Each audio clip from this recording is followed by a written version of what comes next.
The Food and Drug Administration today broadened its warning to a nationwide level. We're advising consumers, says the warning, not to use extra-strength Tylenol until a series of deaths in the Chicago area can be clarified. 6 deaths have now been linked to the capsules, which are laced with cyanide, and late today, the manufacturer of Tylenol offered a $100,000 reward to anyone with information on who may have poisoned the pills.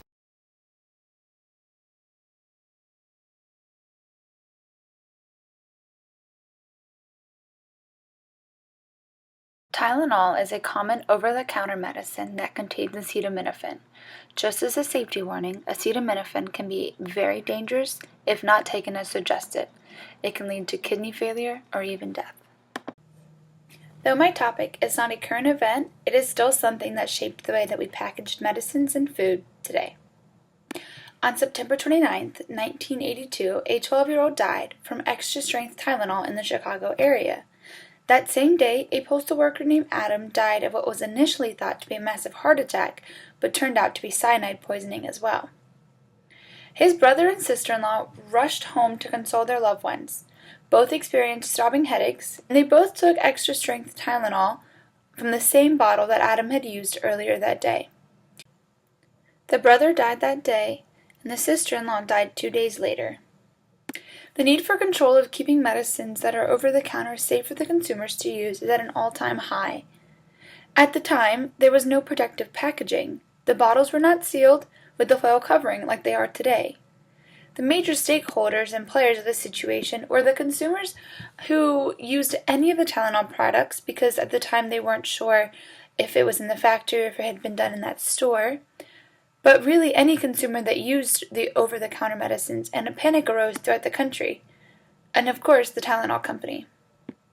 This is an important topic because it shaped the packaging for all industries.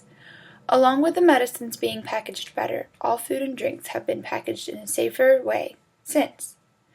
It really does not take much to tamper with medicines and harm an innocent person. Also, the way the company reacted to this outbreak is important from a business standpoint. In this case, the people that were affected directly were the families who lost their loved ones due to the cyanide contamination.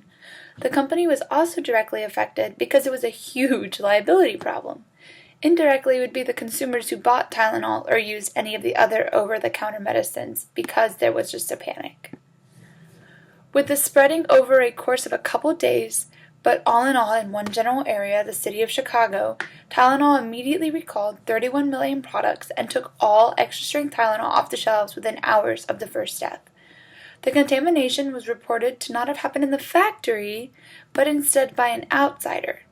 It was suggested that the predator took the bottles off the shelves, opened the capsules, and placed the cyanide inside, then returned the bottles back to the shelves.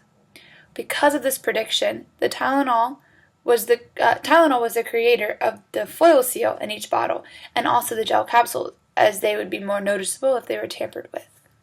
The company was the #1 used over-the-counter medication, especially for headaches, at 35%, but dropped 8% due to this accident. Within 1 year, because of the improvements and the innovations that Tylenol had done, they became #1 again. I don't understand how anyone in his or her right mind would do something like this. It wasn't like they were targeting one consumer and accidentally harmed somebody else. This person was out to harm anyone and everyone. It just blows my mind. I do like how Tylenol acted, and it's obvious that most of the consumers did too because of their quick comeback. The predator was never found and still to this day was not found. My concern is that if this could happen again. I know they have taken so many precautions to try to prevent this from happening again, but next time it could happen within the factory, before they are sealed. This could then become more widespread and harm more people. My suggestion would be the obvious: watch your products. If it seems like it's tampered with, report it and return it. You could save the lives of yourself and of others.